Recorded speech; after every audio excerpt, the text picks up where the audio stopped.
I remember thinking the reception hall lights looked like strings of copper coins tossed into the sky, warm and spinning, when I first raised my camera that night. The bride's laughter was a spark in the humming crowd, and the groom's face, flushed with exhausted happiness, gleamed beneath a chandelier swaying lazily over the dance floor. I'm not a professional. I work IT for the county water department, but I carry my old Sony mirrorless to every family gathering, convinced I'll catch the secret beat of living if I just press the shutter at the perfect instant. So I wandered between clinking glasses, bouquets slowly wilting under stage lights, and uncles loosening their ties. Soft guitar spilled through the speakers, and every so often Grandpa would snore against a chair, only to wake when someone shouted cheese. The evening was ordinary magic, and I chased it frame by frame, never suspecting a patient stranger was standing in every doorway I passed, close enough to breathe the same air, yet far enough to remain invisible until later. 2 nights afterward, long after I'd hugged the happy couple goodbye and tossed their sweaty first dance Polaroid into a keepsake box, I finally pulled the SD card from my pocket and slipped it into my laptop. Rain drummed on the window by my desk in that rhythmic, half-remembered tune every childhood storm seems to share. Editing photos always soothes me. It's a tiny, controlled resurrection, borrowing light the sensor couldn't quite keep and filling the shadows with detail human eyes never had time to register. I moved through the thumbnails quickly, zooming to fix a red eye here, brightening the dim corners of the dance floor, and that's when I noticed a blemish. At first it was easy to ignore. A tall smudge behind the maid of honor, a faint blur beyond the ring bearer's grin. But as I clicked deeper, the smudge grew teeth, a vague humanoid outline, pale where faces should hold color, elongated where arms should end. The figure lounged against a bar in one shot, hovered by the exit in another, and in every frame its head tilted toward the lens as if studying me through the screen. I zoomed to 100% on a mid-dance photo.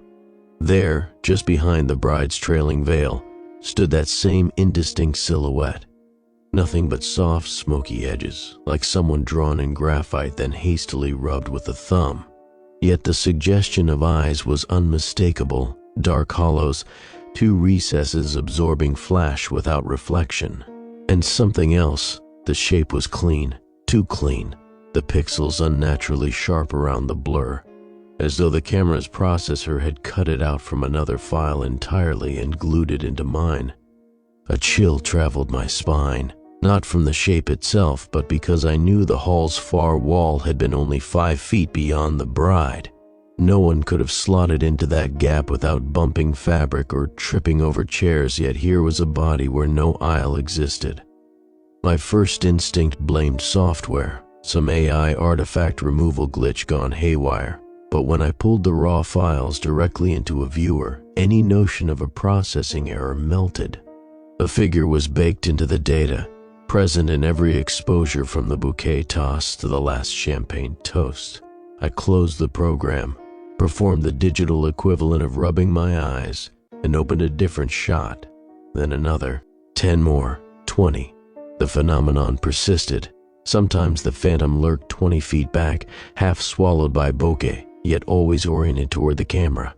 Sometimes only a piece of it appeared, a shoulder rounding behind a guest's elbow, fingers visible between hair strands mid-whirl, a forehead grazing the top border like a sneaky watermark. And in one image taken near the end of the night, best man weeping while hugging the groom, the figure was nearly close enough to lay a hand on them both. I could count 5 blunted fingertips brushing the groom's jacket, the edges melting into velvet black. I stared until the glow of my monitor turned the living room ceiling slick and silver, and the storm's patter deepened into a chest-level tide. Lightning flashed somewhere, and in that instant, the power flickered. When the display revived a second later, the photo viewer had defaulted to grid mode, and the face of the blurred stranger was mirrored across every thumbnail, stitched like rotten lace across the entire screen. My gut reaction was to delete everything. I even highlighted the folder and hovered over the recycle bin icon, heart beating fast enough to throb in my fingertips. But curiosity, sticky as flypaper, glued me to the chair. I needed a second opinion, someone with steadier nerves and a rational mouth. I texted my friend Savannah, a forensic photo analyst for the local paper. Got images with weird artifact, I typed. Mind checking? Might be funny AI glitch. She replied instantly, night owl habits, telling me to upload a batch to our shared drive. I did, and while the blue progress bar crawled, I flicked through my phone gallery to calm myself. That was a mistake. The last pictures I'd taken before the wedding were from a lunchtime walk beside the courthouse plaza. Pigeons crowding a bench, kids splashing the fountain, a street saxophonist frozen mid-note. I opened the first of those casual snaps and felt my lungs deflate. There, by the rusted pigeon statue, stood the same blurred outline, head tilted, eyeless pockets absorbing noon light exactly as it had stolen fluorescence from the reception hall. My stomach pitched. Whatever I'd photographed at the wedding had not begun at the wedding. It had wormed into my camera earlier, maybe far earlier, and I had never seen it until now.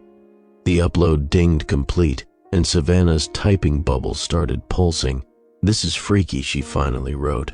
"Metadata normal, no edits. Shadow person shows original EXIF timestamps, but height ratio changes." She attached a crop, 6 frames side by side, the figure subtly larger in each, the gap between its toes and the subject shrinking by centimeters. "Whatever it is," she added, "it's approaching the lens in sequence, like stop motion." I stared at her composite until the lines of the living room wavered. I could handle one corrupted file, even shrug off 2, but dozens? Across multiple days? Something was stepping closer to me in increments measured not in feet but in photos, tethered to my shutter clicks like a hungry dog to a dinner bell. I shut the laptop hard enough to rattle the loose screws near its hinge. For a long time I just listened, first to the rain, thinking maybe the storm's rhythm would settle me, then to the kitchen refrigerator thrumming accompaniment. Beneath those mundane sounds I expected to hear a new one, slow breathing from a corner, or the gravelly scrape of shoes sliding on carpet. I heard nothing but blood in my ears and the creak of old HVAC vents. Eventually reason whispered, "Go to bed." Things look weird at 2 a.m., so I did. I left the SD card ejected on the desk and the laptop lid shut, as though a thin sheet of aluminum could keep ghosts from crawling out of pixels. In bed I counted ceiling cracks instead of sheep, but whenever I blinked, after images from the edits pulsed behind my eyelids. That blurred face belonged to no one I'd ever known, yet felt sickeningly familiar, the way nightmares recycle features of strangers glimpsed on buses and twist them into villains. At some point I drifted off, and I dreamed, not of the faceless observer, but of cameras, thousands of them, hung like ornaments on a black tree that reached forever upward.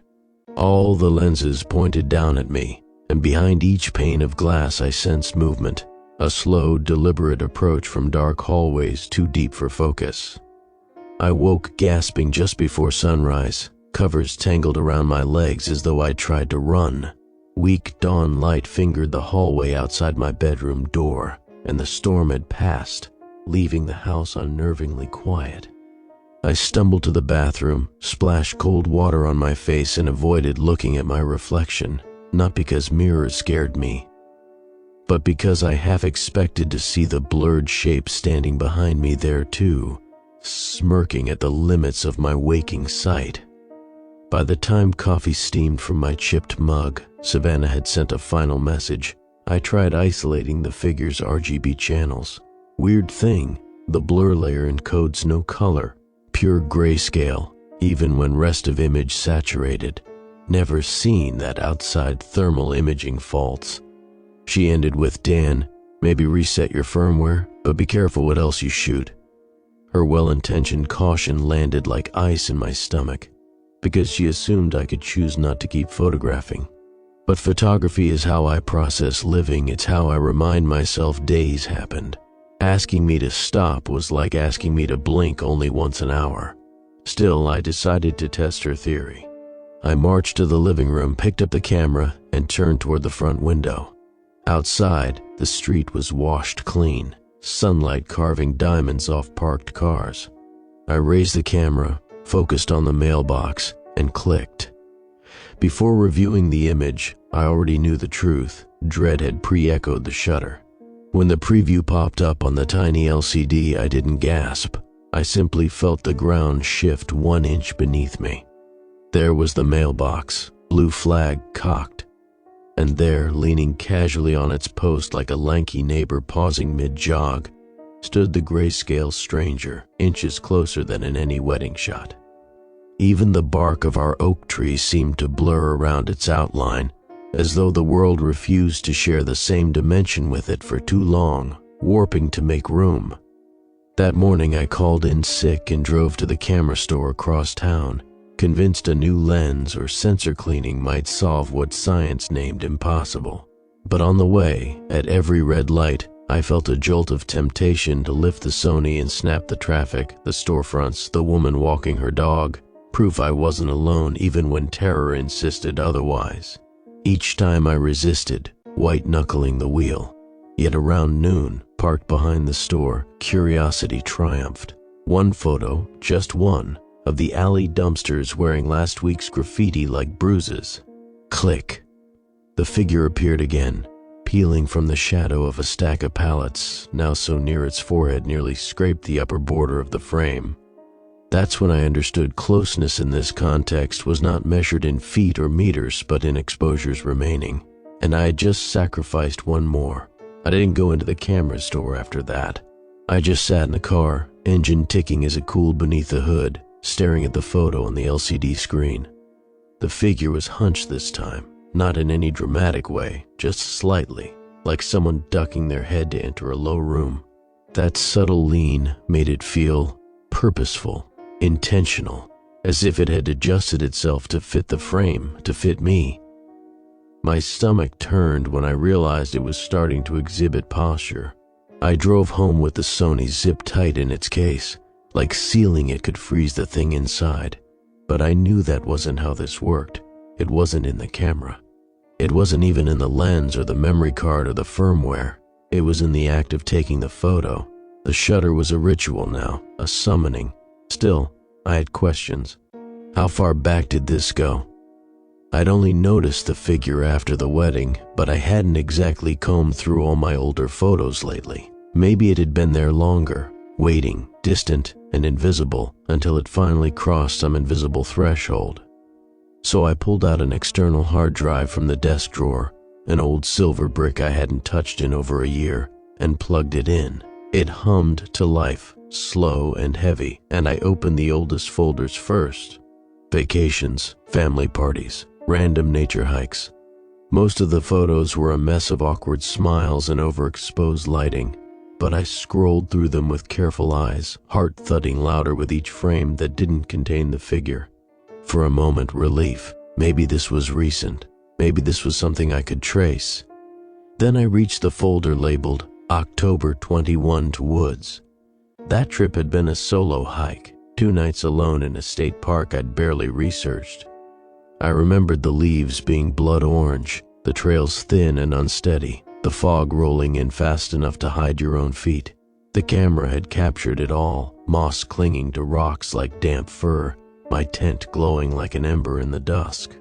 I clicked through them slowly, and there, in photo 17, my breath caught, was a sliver of vertical blur between the trees. No face, no limbs, just a presence, tall and narrow, barely distinguishable from the trunks except for one detail. Every tree in the frame was bent slightly away from it. I hadn't noticed at the time. I'd probably brushed it off as wind or distortion. Photo 22, it was closer, still almost abstract but more distinct. Shoulders, maybe a chin, as though it was turning finally toward me. By photo 26, I stopped breathing. The tent was centered in the frame, taken at night with a long exposure. You could see the stars forming faint trails above, and to the left of the tent, Just outside the cone of firelight was the figure, standing still as the trees. No blur now. It was still because the camera was still. It had posed. I scrolled faster after that. Every set of photos taken after October showed the same thing, progression. The thing was approaching with each batch, closing the distance between us not with steps, but with captured moments. Always just outside the periphery of awareness, always facing the camera. And I had never noticed. Now, I couldn't unnotice. A knock at the door made me jump so hard my knee slammed into the desk. I blinked, heart hammering in my throat, trying to center myself. It was just the mail. A brown envelope slid halfway under the door, labeled with my name in neat handwriting I didn't recognize. No return address. Inside was a single Polaroid. Not mine. It was old. 70s maybe early 80s. The film had yellowed, and there was a crease through the middle where it had been folded once. It showed a family of 4 standing in front of a camper van. Mom, Dad, 2 boys. The younger one held a toy airplane. The photo was labeled on the back, Lake Kershaw, 1978. And just behind the family, beneath a tree's shadow, was the same blurred shape, fainter, somehow washed out, but unmistakable. Tall, tilting. Watching the camera, I turned the envelope upside down. No note, no explanation. The air felt thick then, charged, like a storm was building inside the walls of my apartment. I didn't want to be here anymore. I needed answers. I needed out. That night I dug through online forums. I didn't search terms like haunted photos or spirit in camera. I avoided anything that would bring up the usual nonsense. I focused on the patterns, people seeing recurring figures in their photography, patterns of encroachment, analog versus digital behavior, exposure theory. And that's when I found a thread on an obscure archival site, buried in a comment section under a scan of a decades-old surveillance photo. User Shutternall77. They wrote, "If you keep seeing the watcher in your images, stop shooting. You're feeding it. Every photo you take is a breadcrumb, and eventually it'll follow the trail all the way to you. It doesn't just watch, it waits for enough of you to exist inside the lens. Then it crosses over." That was followed by a long silence. The user had never posted again. There were a few other scattered references. Always vague, always buried under layers of creepypasta and faked ghost stories. But this one felt different. Too dry, too specific. I tried messaging the account. No reply. Then I checked the user's profile photo. It was blank, or at least, it looked blank. But when I downloaded it and enhanced the contrast in Photoshop, I saw the faint outline of a figure in the bottom right corner, leaning, staring. By then, I hadn't taken a photo in almost 24 hours. I'd hidden my camera, turned off every device with a lens, taped over the one on my laptop. I even turned the TV to face the wall, just in case. And yet, I could feel it. I'd moved something from wherever it waited, drawn it closer with every frame, every flash, and it wasn't going back. I woke up around 3 a.m. with the strongest urge to take a photo of my bedroom. Not fear, not panic, urge, like needing to scratch a deep itch or blink after staring too long. My body was practically vibrating with it. The camera was still in the closet, zipped up tight, but the compulsion didn't care. It just needed one more picture, just one. I gripped the edge of the mattress and sat up in the dark, drenched in sweat. Then, just outside the hallway door, I heard the faint click of a shutter. And it wasn't mine. I didn't move, couldn't. That soft, mechanical click echoed in my skull like a gunshot, not because it was loud, but because it didn't belong. There was no other camera in the apartment. I hadn't used the Sony in over a day. I'd checked my phone twice, battery dead and powered off. But that sound, it was the exact shutter tone of my camera, and it came from the hallway. I sat there on the edge of the bed for what felt like a lifetime, heart hammering so hard I thought I could hear it in my eardrums. My eyes strained against the dark, trying to catch movement through the narrow crack in the door. Nothing. No footsteps, no creaking wood, just the oppressive silence that follows a sound that shouldn't exist. I finally stood, slowly, bones aching like I'd aged 20 years overnight. My body moved on autopilot, some primal script taking over. Get up, stay quiet, don't turn on the lights. I eased the door open and stepped barefoot into the hall. It was colder than it should have been, like something had pulled all the warmth from the air and left behind static. The living room stretched out before me in a soft gradient of gray-blue shadows. The streetlights outside barely touched the interior, just enough to pick out silhouettes, the edge of the couch, the arm of the chair, the tripod still leaning uselessly in the corner. And then I saw it, the camera case. It was open, not just unzipped, wide open. The Sony was missing. I didn't make a sound, didn't even breathe, just stared at the empty foam mold where the camera used to rest, my pulse roaring behind my eyes. I hadn't touched that case since the day before. I knew I hadn't. That's when I noticed something else. On the coffee table, exactly centered, was a freshly printed photo. I don't own a photo printer. It was glossy, warm under the ambient light, and still faintly curled from the printing process. I stepped forward like a sleepwalker, picked it up with trembling fingers. The shot was from inside the hallway, my hallway. It had been taken from where I must have been sleeping, looking outward toward the living room. But what made my skin crawl was what the photo showed in the foreground. There I was, lying on my side in bed, clearly asleep. The angle was high, too high for a tripod, like the camera had been held 6 feet above the ground. My face was slack with unconsciousness, mouth slightly open, sheets twisted around me. And behind me, standing in the corner of the bedroom, was the figure. This time there was no blur, no fogged edges, no ambiguous silhouette. It was tall, 7 feet, maybe more, completely gray like old concrete or sun-bleached driftwood. Its limbs were too long, arms reaching down to the knees, and its fingers were jointed in a way that made my stomach lurch. But worst of all was the face. It had none. No eyes, no mouth, no indentations at all. Just a slightly curved surface as though its head had once held features, but they'd been worn away by time and pressure, like a statue exposed to wind and rain for too long. The only detail that remained was a faint depression, right in the center of the head, like a camera lens. It had stood in my room and watched me sleep, and it had taken my photo. I don't remember putting the picture down. I only know that I started checking every closet, every crawl space, under every piece of furniture.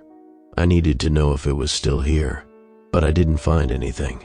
The camera was back in the case by morning, exactly where I left it, except now there were 5 new photos on the memory card. Each one taken from different parts of the apartment, each one showing me, sleeping, sitting, standing in the kitchen, all of them perfectly framed, and in every shot it was closer. In the last one, it was directly behind me. My shoulders were relaxed in the image. I hadn't known it was there. I thought about destroying the camera. I really did. I even carried it out to the alley behind my apartment, planning to smash it with a hammer and leave the pieces in the dumpster. But when I looked down at the lens, just for a moment, I thought I saw a faint reflection of a person. Not myself, not someone behind me, just someone watching inside the glass. I dropped it, just dropped it on the pavement. It didn't even break. Instead, I brought it back inside and locked it in a metal box I used to keep old tools. Then I shoved that into the back of my closet and buried it under laundry, shoes, and a stack of boxes I hadn't unpacked in months. That night, I didn't sleep. I couldn't. Around 4 a.m., I heard the shutter again. This time, I didn't look. I just stayed under the covers, shaking, trying to pretend I hadn't heard it. But it didn't help, because when I opened my eyes in the morning, there was another photo on my nightstand. Another perfect shot of me, this time staring directly at the lens. My eyes were open. My expression was blank, and standing behind me, hand nearly touching my shoulder, was the figure. I don't remember waking up for it. I don't remember anything about that night. I started researching, really researching, after that. No more forums, no more Reddit threads. I started reaching out to people who had written about anomalous photography, folklore tied to images, old world beliefs about spirits hiding in light. And one name came up more than once: Dr. Everett Kirsch, retired professor, used to lecture on visual folklore and cultural photography. Last seen living alone in a small town in Oregon. I found a phone number tied to a rental property in his name. I didn't expect him to answer, but he did. His voice was paper thin but sharp when I explained what I was seeing, without embellishment, without drama. He was quiet for a long time. Then he said something I'll never forget. "You've let it catalog you." That word, catalog, chilled me. I asked what he meant. Dr. Kirsch sighed. "Some entities don't exist in flesh or spirit. They exist in observation. They grow as they are seen, as they are recorded. They follow attention like mold follows moisture. So I should stop taking pictures?" That would have helped, at first. But if you're already in its collection, it's likely too late. Now it's building context, filling in the blanks. What blanks? Another long silence. "Blanks in you." He hung up before I could ask more. That night I left the apartment, booked a motel in a different town. Brought no electronics, no phone, nothing with a lens, just clothes and a burner flip phone without a camera. The room was quiet, safe, until around 2 a.m. when the landline rang. I answered it. No one spoke. But in the silence I heard a soft mechanical click. I didn't sleep after that. I sat in the motel chair, knees drawn up, every light in the room blazing. The phone cord still twisted in my lap. I kept telling myself it could have been anything. A crossed line, a prank, some automated signal misfire. But deep down, I knew better. It was the same sound, the exact same shutter, same duration, same slight delay on the close, like an exhale through clenched teeth. The sound had etched itself into me, a scar made of noise. I could tell it apart from any other camera in the world. I unplugged the motel phone, pulled the dresser in front of the door, turned off the AC so I could hear every sound. I stayed up until dawn, teeth chattering even though the air was still. In the morning, I checked out without showering, barely speaking to the front desk clerk who gave me a wary side glance when I handed over my room key. I didn't care. I just wanted to be away from that place. I drove north without a destination. No maps, no GPS, just country roads and muscle memory. I kept the windows down, even as wind whipped around me. Somehow, the open air felt safer than any sealed room. Somewhere outside a place called Larchbend, I saw a small antique store on the edge of a gravel lot. The windows were dusty, the letters on the sign sun-faded. I don't know why I pulled over. I wasn't looking for anything. Maybe I just needed to look at something that couldn't look back. The bell over the door jingled when I stepped inside, the smell of old paper and cedar wood wrapping around me. The shop was cluttered with books, broken clocks, oil lanterns, yellowing postcards. But it was the back wall that stopped me cold. It was covered, top to bottom, in Polaroids, hundreds of them, taped edge to edge in overlapping rows, all black and white, all decades old. Some had names written in looping cursive: Milo 1965, Beverly 1972, Cedar Camp 1954. Some were blank, all were weathered, stained, curling at the corners, and all of them had the figure. It was barely there in most, a shadow behind a curtain, a shape leaning from a doorway, a face behind the wheel of a car parked across the street. But once I noticed it, I couldn't stop seeing it. There it was again and again, the same posture, the same tilt of the head. Always gray, always standing still, always closer. The shopkeeper noticed me staring. He was a man in his 70s with liver-spotted hands and a voice like gravel soaked in honey. "You see it too?" he asked. I turned. "You know what it is?" He gave a small nod, then slowly walked over and tapped one photo near the middle of the wall. "This one here, that's my father." Took the picture with a timer back in '59, up at the family cabin. He never noticed the shape by the tree. Not until years later. Did it follow him? The shopkeeper didn't answer. He just looked me over for a long moment and said, "You've got the look of someone it's already watching." I nodded slowly. My throat was dry. "What happens when it gets close?" I asked. He hesitated. "You vanish," he said finally. "Or worse, you stay, but not in the way you think." He told me people had called it different things. The silent guest, the archivist, the faceless witness. It wasn't evil, not exactly. It wasn't even malicious. It was just hungry, but not for food, for documentation. It collects, he said, people, moments. You give it enough images, it takes the rest, like it's building its own scrapbook, its own reality. He tapped the side of his head. Some say when it's close enough, it learns how to make photos, not just be in them, take them, craft them, reconstruct them from memory. I didn't know what that meant, not at the time, but it made my skin crawl. "Can you get rid of it?" I asked. The shopkeeper stared at me for a long time, then said, "You can try. But it's not just about stopping photos now. You've already fed it too much. It knows you. Maybe even knows how you see. That's harder to shake." I left the shop without buying anything, but as I reached my car, he called out one last thing from the doorway. "Don't look at any photos that don't belong to you." That night I slept in the car, parked beneath a flickering street lamp behind a closed diner.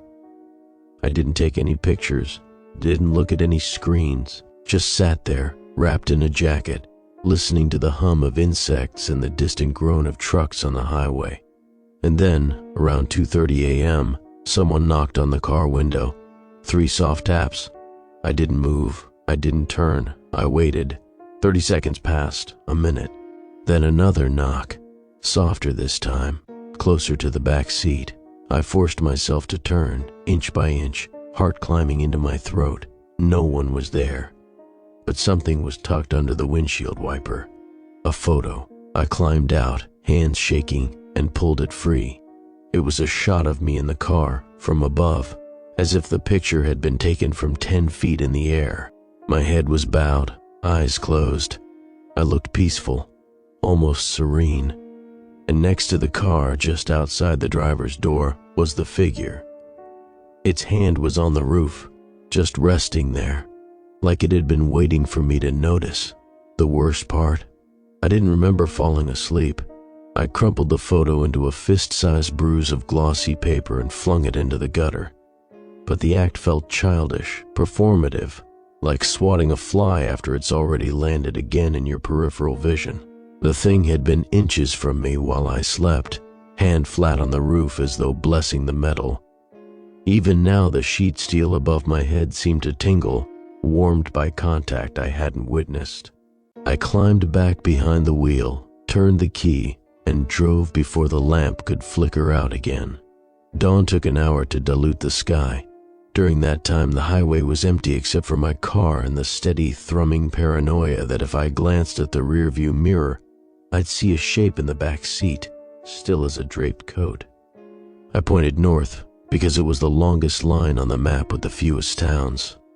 The Cascade foothills thickened around the road. Cedars knitted so tightly the world felt bottlenecked into a single corridor. Between switchbacks, I practiced keeping my eyes rigidly ahead. No checking side windows, no glimpsing reflections in chrome bumpers. Every flash of sun through branches felt like a strobe, each pulse a phantom shudder. But when the gaslight pinged amber, I had to stop at a 2-pump station crouched at the edge of a nowhere community called Boundary Ridge. It looked abandoned at first, cracked asphalt, vending machines gutted for coins, the attendant booth papered in yellowing flyers about lost dogs and stolen chainsaws. The pump refused my card, no network, so I went inside to hunt for cash payment. The store was dim, shelves half-stripped, but the cooler hummed and a small TV behind the counter played silent talk show reruns. A man surfaced from the back room wiping grease from his knuckles. maybe mid-40s, eyes tired but curious. I tried to sound casual. Pump one, $40? My voice was sand. He nodded, rang it up on an old register that rang like a dinner bell. When he set the change on the counter, something underneath glimmered, a Polaroid, face down. My stomach folded.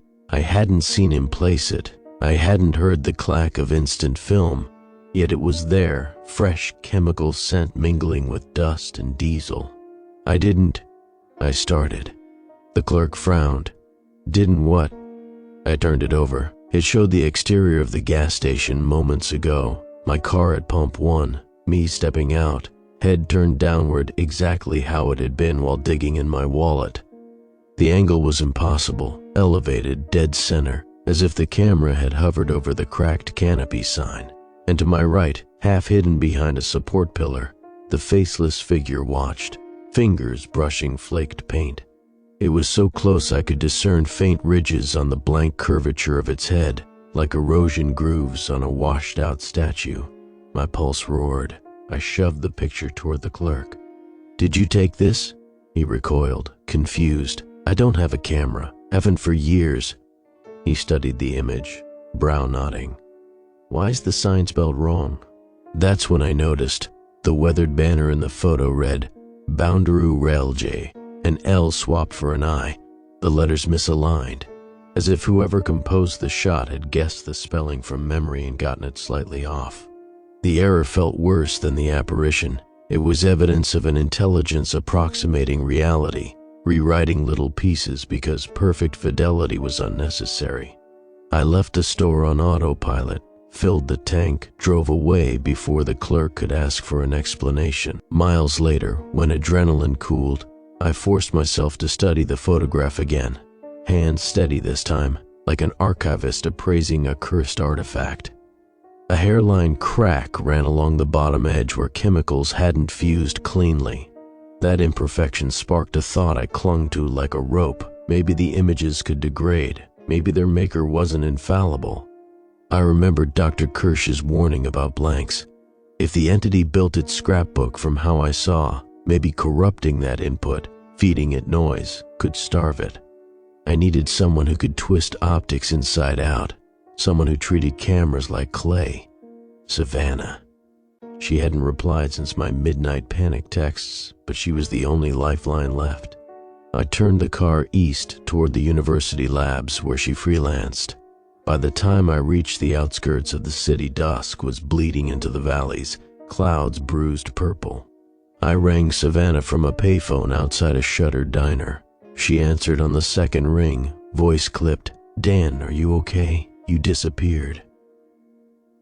"I need your help," I said, words rushing. "I have to break the chain, make photographs it can't parse." I heard myself sounding unhinged, but Savannah listened. "Bring whatever you have," she said. "I'm in Lab B, basement level. We'll run noise algorithms, see what sticks." I parked beneath sodium lights humming like bees and carried a shoebox of cursed prints and the metal case containing the Sony. Inside the science building, corridors smelled of ozone and printer toner. Savannah met me at a security door, her cardigan dusted with static clung threads. When she saw my face, she muttered, "Christ, you look like a negative pulled through bleach." In the basement lab, she powered on an array of equipment, high-pass filters, spectral scanners, a hacked flatbed rigged to read beyond visible wavelengths. While she calibrated, I finally unlatched the metal box. The camera set innocuous, lens cap on, but I felt a charge in the air like dry cloth peeled from plastic. Savannah pulled on nitrile gloves and docked the SD card. "Let's see our phantom." Thumbnails populated the monitor, hundreds I hadn't shot, parking lots, motel rooms, roadside diners, all starring me unaware, while the archivist loomed nearer frame by frame. Savannah's jaw tightened. "It's shooting continuous even when powered off," she whispered. "Recording through its own housing. We fed images into software that amplified error frequencies." Something strange emerged. Every photo contained a faint second exposure, invisible to the naked eye. a sideways lattice of black bars, almost like sheet music staves. The bars grew thicker the closer the entity stood. Savannah overlaid multiple samples, the lattice aligned perfectly, as if building toward a complete pattern. "It's not just collecting," she said. "It's composing." She suggested an experiment. Overwhelm the signal with randomized data. Take a burst of photos through a diffraction lens layered with polarized filters and strobe the shutter at irregular intervals, flooding the sensor with chaotic refractions. "If it needs coherent context, we'll deny it." I hesitated, but she was already screwing Frankenstein glass onto the Sony, stacking gels until the assembly looked like an insect's eye. The plan required me in frame. The entity responded to me. I sat on a stool under flickering fluorescent lights while Savannah triggered a programmed burst, 50 shots per second, exposures swinging unpredictably. The contraption clicked like hail on tin. Part of me feared each flash was another breadcrumb, but desperation trumped dread. When the buffer filled, Savannah yanked the card, slotted it into the analyzer. We waited as code parsed entropy. On screen, the thumbnails looked like cubist nightmares, shards of color, fractured angles, relief stirred, no silhouette, no lanky watcher. Then one thumbnail resolved sharper than the others. My breath lodged. Among the shards, the archivist's face, featureless plain, emerged dead center. The lattice behind it now complete, bars interlaced into something resembling a doorway. Savannah exhaled a single trembling laugh, the sound people make at funerals when humor misfires. "It used the chaos," she whispered. "Finish the pattern." Suddenly, every monitor in the lab flickered.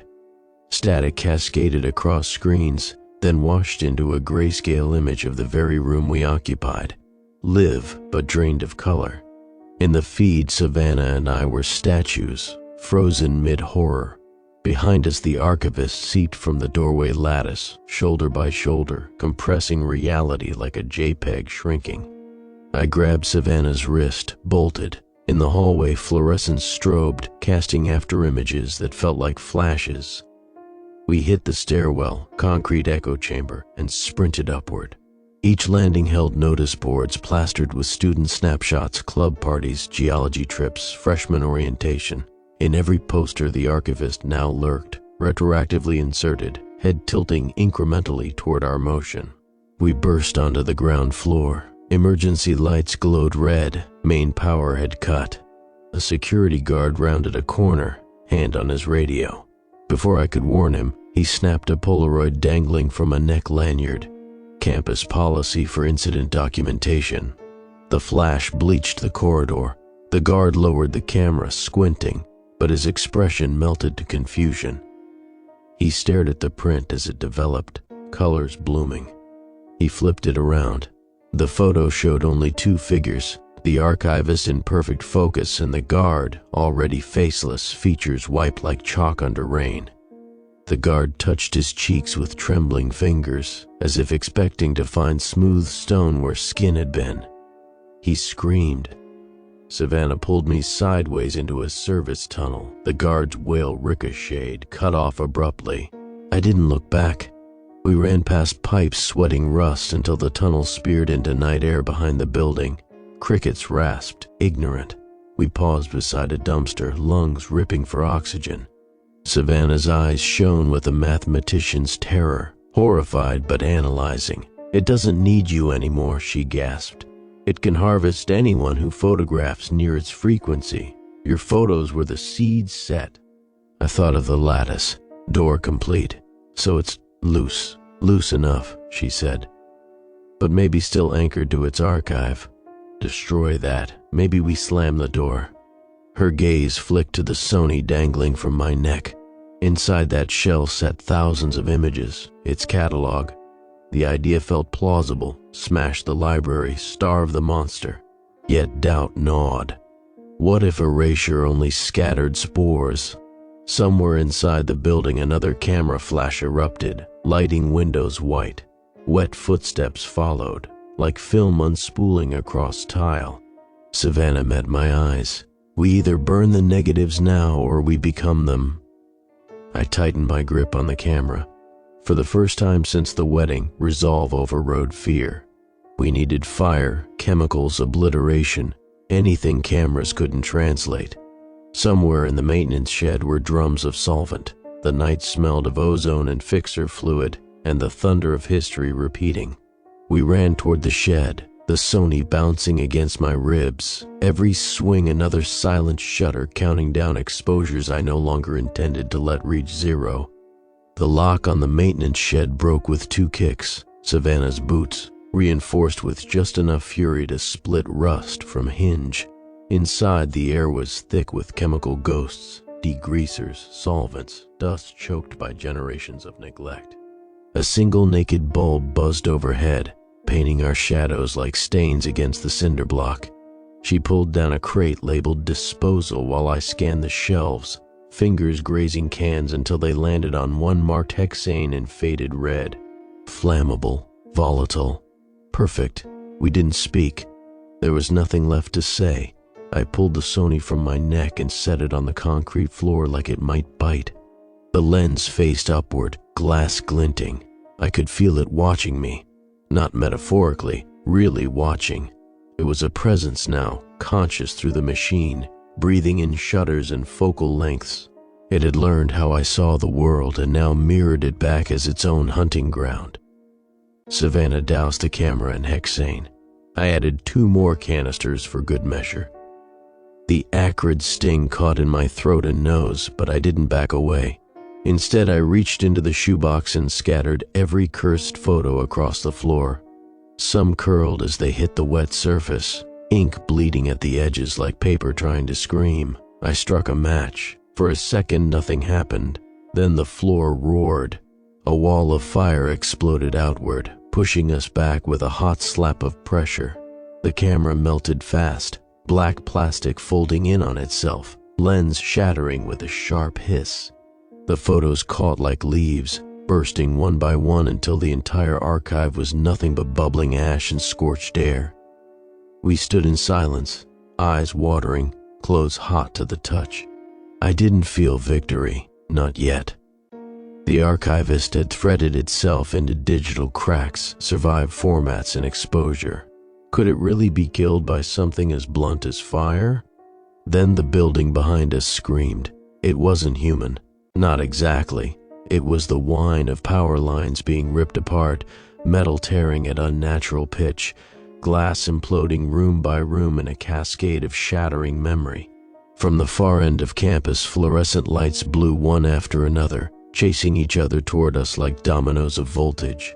Every camera, every lens, every reflective surface pulsed once, then went dark, like someone exhaled and the whole world blinked. Then silence. We stood, frozen, waiting for the inevitable, waiting for the figure to materialize behind the rising smoke, stretching tall and gray and final. But nothing came, no shadow, no blur, no click, just the faint crackle of burning plastic and the cold churn of fear cooling in our bones.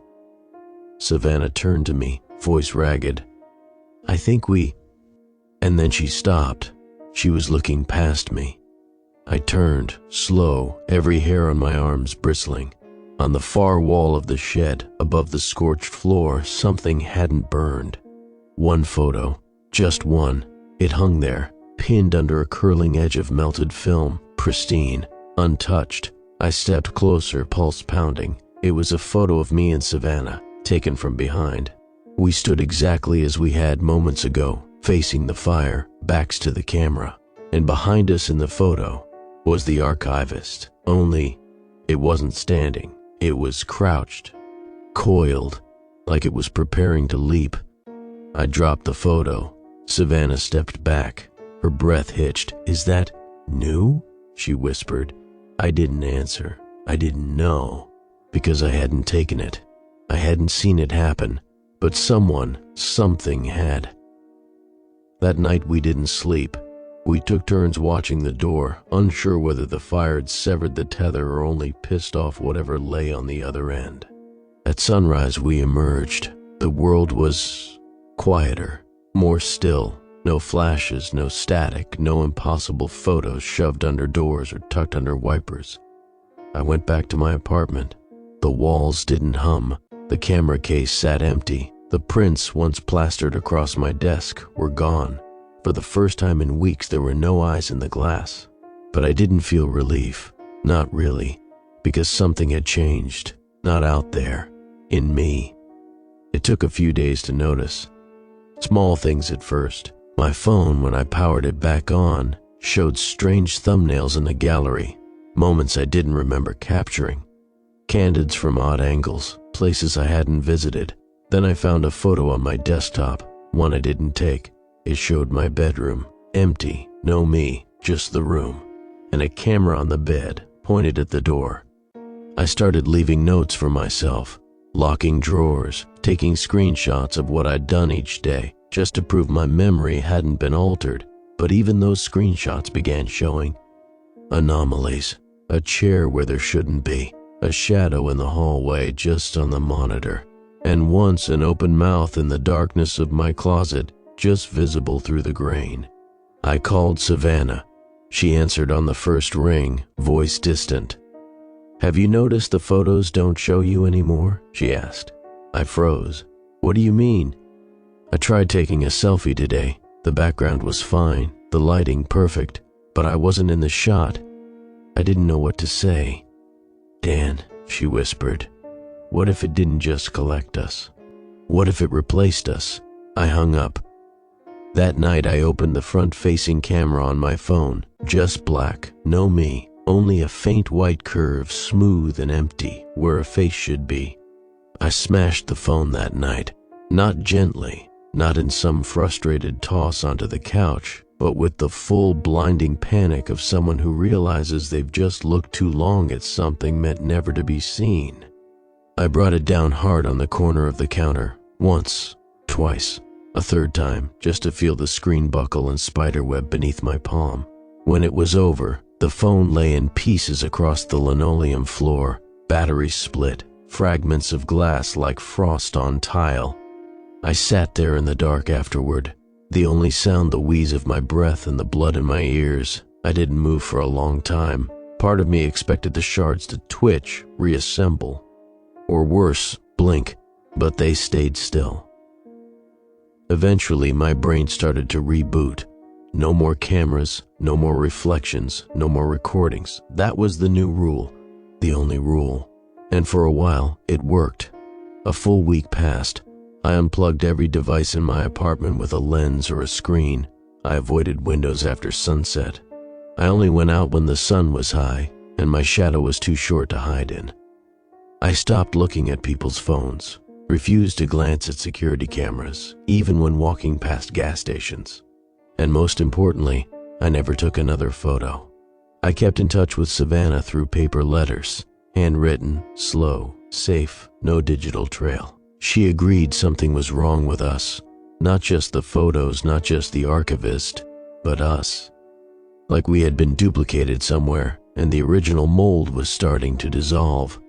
In one letter she wrote, "I saw a birthday photo of myself at my parents' house. One they keep in a silver frame. I'm in it, smiling, holding cake. But when I looked closer, I realized the cake was wrong. It had the wrong message on it. And I don't remember being there. Not really.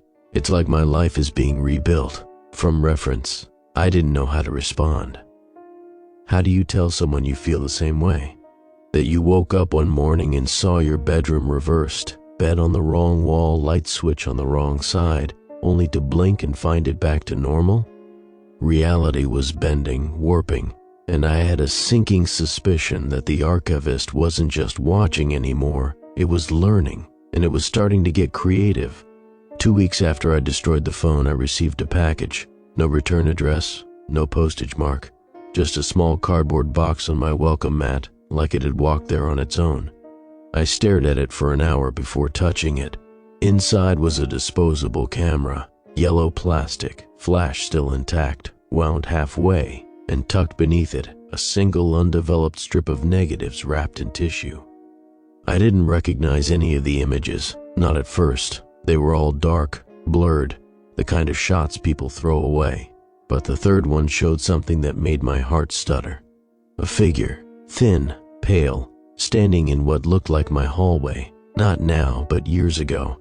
Based on the wallpaper, it had to be my old apartment, a place I hadn't lived in since college. And the final frame, it was of me, asleep, on my back, in my current bed.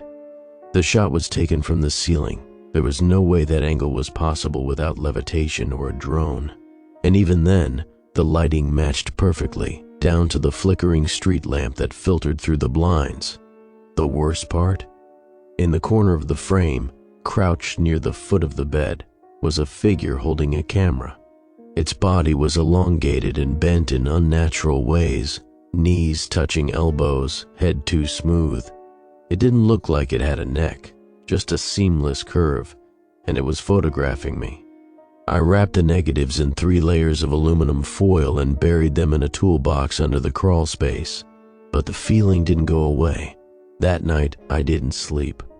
Because I started hearing something. Shutter clicks. Not loud, not frequent. Just enough to know they were there, like it was waiting for me to drift off before it captured the next frame. Like my very existence had become a time lapse, each moment another slide in a growing archive. And then came the dreams. They weren't like normal nightmares. They were structured.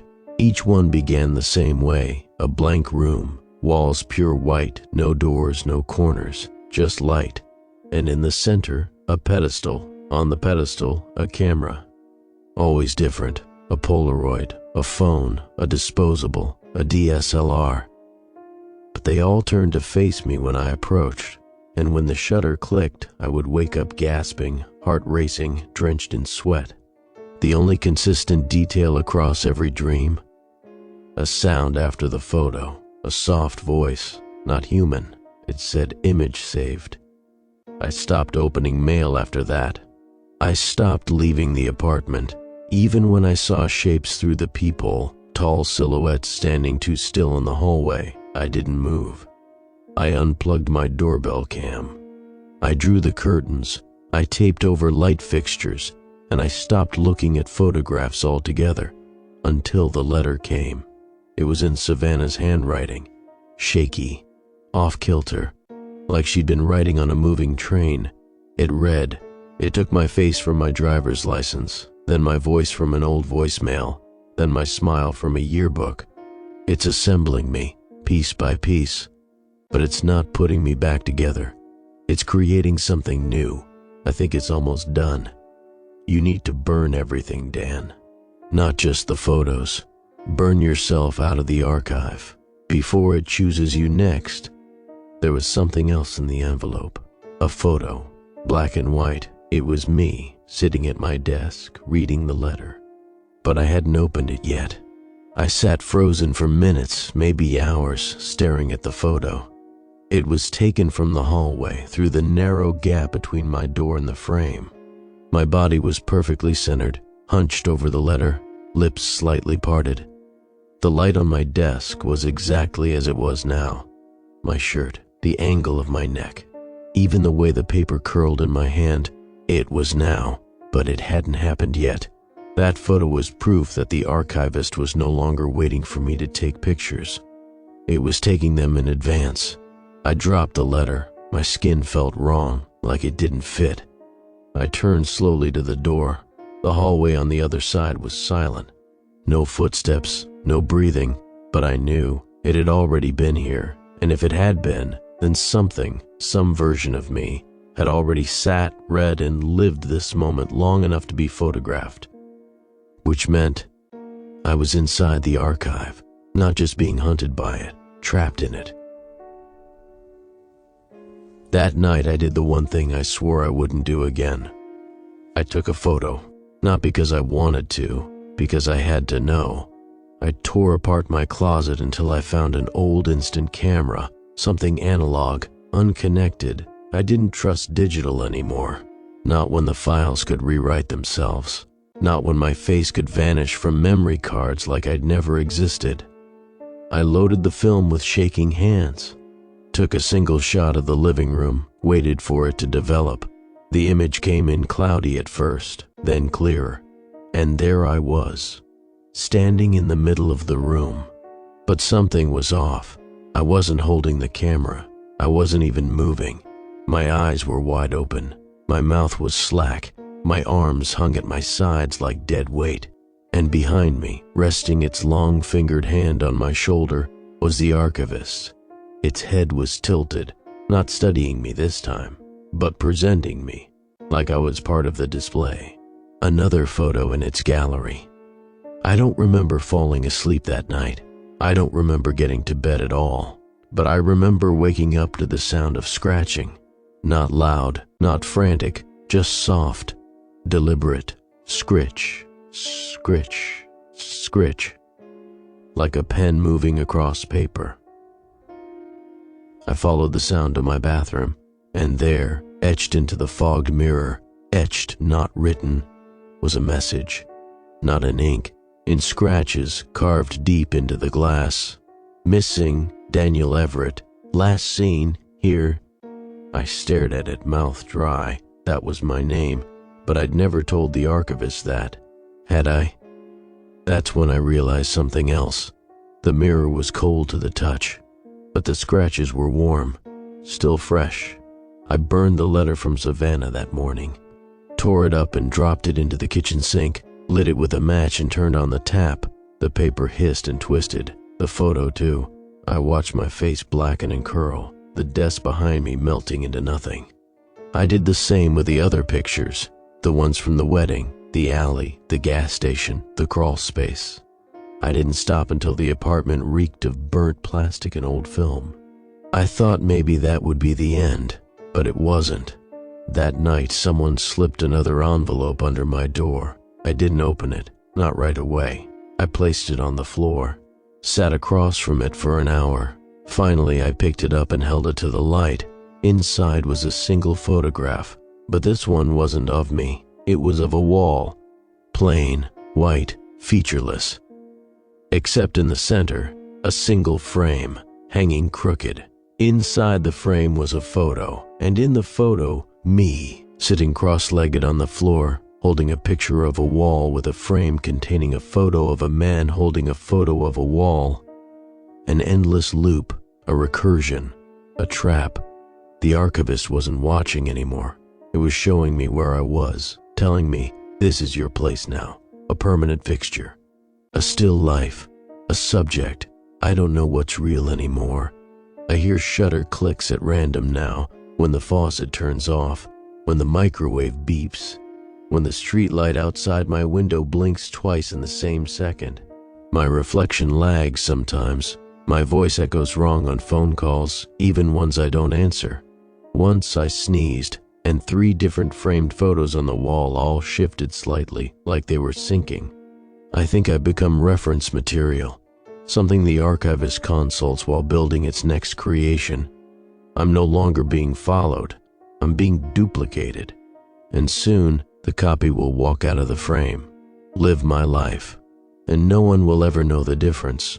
They'll say I've changed, that I smile more, that my posture's better, that I finally look people in the eye, but they won't realize the truth, that the thing wearing my skin is just another photo waiting to be taken.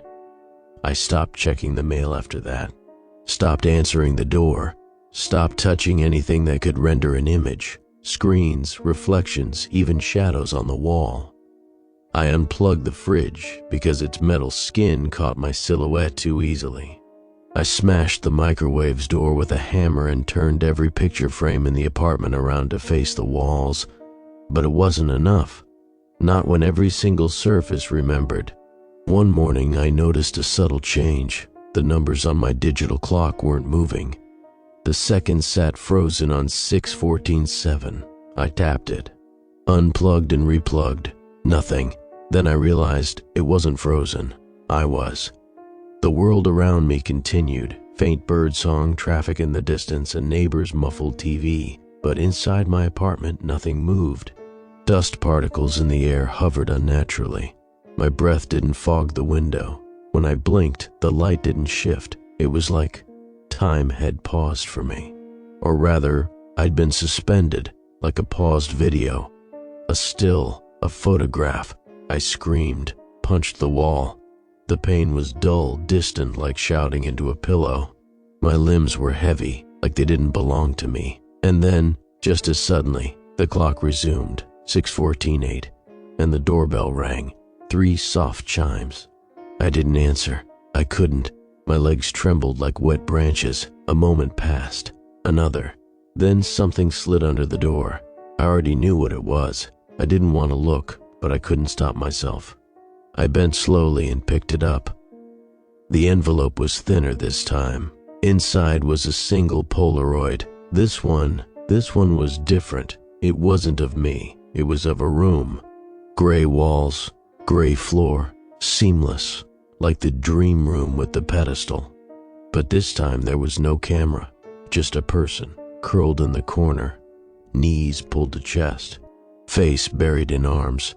The person's body looked broken, bent in odd angles, like it had been arranged that way by someone who didn't fully understand how bones worked. I stared at it for a long time, until I realized something that made my stomach turn cold. The person in the photo wasn't me, it was Savannah, and she wasn't moving. Not even a little. Her body was smudged at the edges, not in the way of motion blur, in the way of a JPEG that's been copied and resaved too many times. Compressed, reduced, like she was degrading, like she wasn't the original anymore. I dropped the photo. It landed face up on the carpet, and for one horrifying second, it looked like she twitched, like she was aware she was being looked at. That night I didn't sleep. I lay awake in the dark, hands pressed to my ears, heart jackhammering. At some point I heard the sound again. Not the shutter click this time. Something worse. The unmistakable buzz of a printer. I followed it, slow, barefoot across the floor. It was coming from the hallway. There, sitting against the baseboard, was a small portable printer I'd never seen before. Wired to nothing, powered by nothing, but it was printing, image after image, each one sliding out like a tongue. Dozens, hundreds. They spilled across the floor like a flood, and every one of them was me, some awake, some asleep, some staring into the lens with hollow eyes. In some I was smiling, in some I was rotting. I picked up one at random. In this version, I was standing outside a house I didn't recognize, holding the hand of a woman I didn't know. 2 kids played behind us. The sky above was bruised purple, the clouds bent in unnatural ways, and our shadows weren't connected to us. The printer whirred one last time. The final photo slid out. This one was blank at first, gray, faintly pulsing with leftover warmth. Then the image began to develop, and it was the inside of my apartment. Right now, angle high near the ceiling. It showed me kneeling in the hallway holding a photo, holding this photo, looking up, and behind me, the archivist, no longer blurry, no longer distant. It was crouched over my back like a parasite, arms wrapped around my torso, its eyeless head resting against the top of my spine like it was listening to my thoughts. Its hands were wrapped around mine, guiding them, helping me hold the picture. And in the photo I held, another photo, another version of me, another hallway, another archivist, each recursion closer than the last. I dropped the photo, heart shrieking in my chest, ran to the bathroom, slammed the door, flipped on the light. The mirror was gone, not broken, gone. In its place was a photo frame, empty. A label beneath it read, "Awaiting subject." I backed away, hit the sink. Water poured from the tap. But instead of a stream, it came out in frames. Each droplet froze mid-air, became a photo, fell, shattered. I opened my mouth to scream, but no sound came, just static. Then, click, everything went black. The blackness wasn't like sleep. It wasn't warm or soft or empty. It was thick, claustrophobic. Like being packed in wet film, every inch of me pressed flat. I couldn't move, couldn't breathe, couldn't even tell if I had a body. It felt like I'd been flattened, compressed into some two-dimensional plane of existence where time didn't tick. It looped.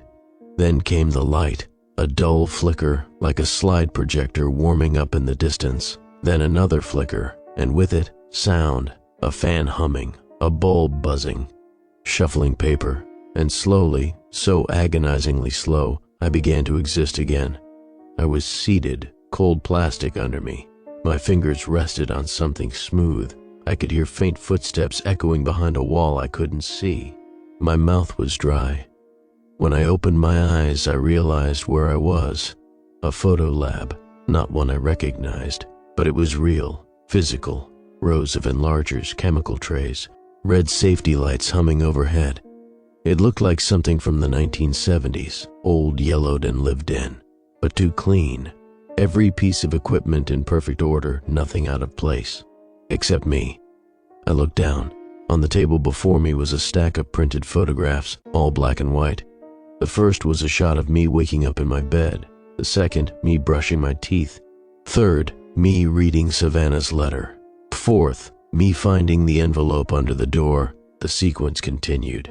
Frame after frame, my life reduced to a slideshow. And every image was stamped in the corner. Archivist copy, version 712. I stood knocking the chair back and the sound echoed too far, too long, like the room extended forever behind the walls. I turned toward the only door, a heavy gray slab with no handle, just a keycard slot. Beside it, another photo pinned to the wall. It showed me standing here, looking at the door. And behind me, reflected in a glossy tray of developer fluid, was the archivist. Not looming anymore, standing next to me, equal height. Same posture, same frame, like we were the same person. My knees buckled. I reached for the table to steady myself and my hand brushed a camera. The Sony, not my Sony, a replica, but newer, sleeker, modified.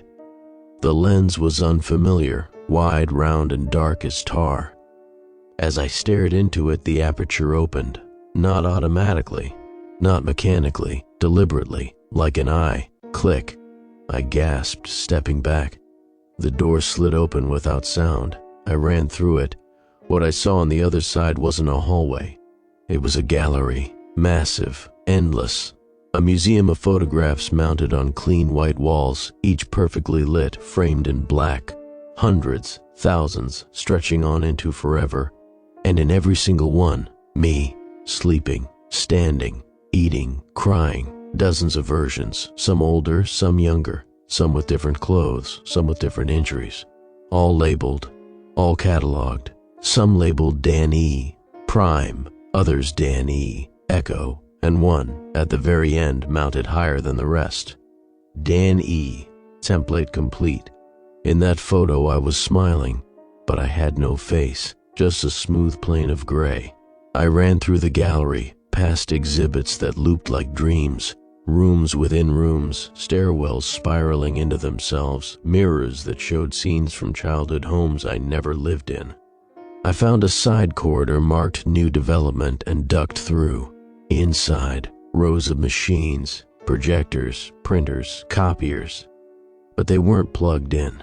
They were alive, veined with soft light, pulsing, breathing in static rhythms. And one of them, a massive processor with dozens of arms, was assembling something, not a photo, not a video, a person, limbs stretched on metallic braces, eyes forming from pools of ink, a mouth twitching into half a smile, my smile. It was me, a new version, one nearly finished. I stepped closer, and its eyes opened. They locked onto mine. It blinked, then it smiled wider. Footsteps behind me. I turned. The archivist was there, still faceless, still eyeless, but somehow smiling without a mouth. Its hands moved, long fingers gesturing toward the machine like a proud curator. Then it pointed at me, then the machine, then held up a camera. Click. This time I felt it, a tearing sensation in my chest, like something being copied, extracted. I dropped to my knees. The new version stood, fully formed now, breathing, blinking, walking, and it walked past me, not toward the archivist, toward the exit, toward the world. It didn't look at me. It didn't need to. It was me. Or rather, the better version. Cleaner, more stable, easier to photograph. I crawled forward, weak, nauseous, looked up at the archivist one last time. "Why?" I whispered. "Why me?" It didn't speak. It lifted the camera again, and this time I didn't hear the click. I felt it from inside, like my bones had shuddered, like my mind had been captured, and everything froze. I don't know how long I was gone.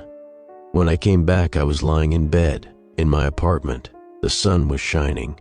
Birds chirped, and everything felt normal for a second. Then I looked around. Nothing was where I left it. The furniture was off by inches. My books were alphabetized, wrongly.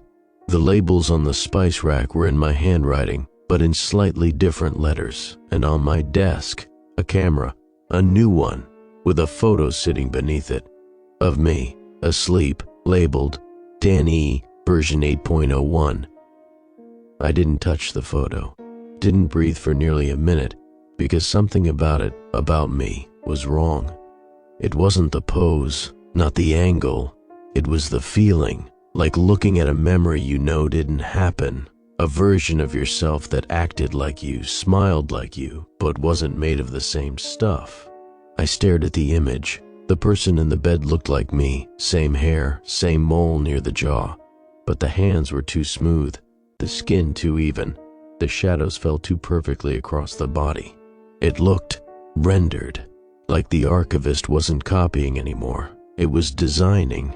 I backed away from the desk, heart thudding, and that's when I saw the mirror across the room. The one I'd smashed, the one I knew had been gone for weeks. It was whole again, polished, waiting.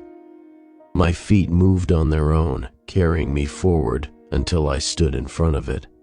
And what looked back wasn't me, not quite. My movements lagged half a second, my blink stuttered, my pupils dilated too wide, and the expression, whatever it was, seemed applied, like a filter, a mask running on a loop. I raised one hand slowly, so did it. But when I dropped my hand suddenly, it kept its raised, just for a second, just long enough. I stumbled back, breath caught in my chest. The reflection smiled, the real kind of smile, the subtle tug at the corners of the mouth, the narrowing of the eyes. A gesture born from inside. It didn't belong to me. I ran. I grabbed my coat, my wallet, the keys by the door, and I ran. Down the stairwell, past the mailboxes, through the glass lobby doors that seemed to hesitate before unlocking. I didn't stop until I was 3 blocks away, lungs burning, head spinning. That's when I heard the click, not loud, just behind me. I turned, no one there. But in my coat pocket, heavy, I reached in, a photo, still warm, me, standing at the end of the street, looking over my shoulder. On the back, 8.01, unsatisfied with integration. I went underground after that. No phones, no cameras, no identification. I paid in cash, slept in motels with no security systems, covered every surface with blackout curtains, blankets, towels. I shaved my head, changed my name, tried to forget myself, because that was the key, wasn't it? The archivist couldn't catalog what didn't exist anymore, and for a while, I felt invisible, untethered, safe. Until one morning, in a diner off Highway 7, a waitress handed me a receipt. "You dropped this," she said. I hadn't. It was blank, but when I flipped it over, a photo, not of me, not this time, but of a man I didn't recognize, wearing my old face, my old clothes, sitting at my old desk, writing a letter. And the note below the image, Dan E. Prime archived. And suddenly, I knew.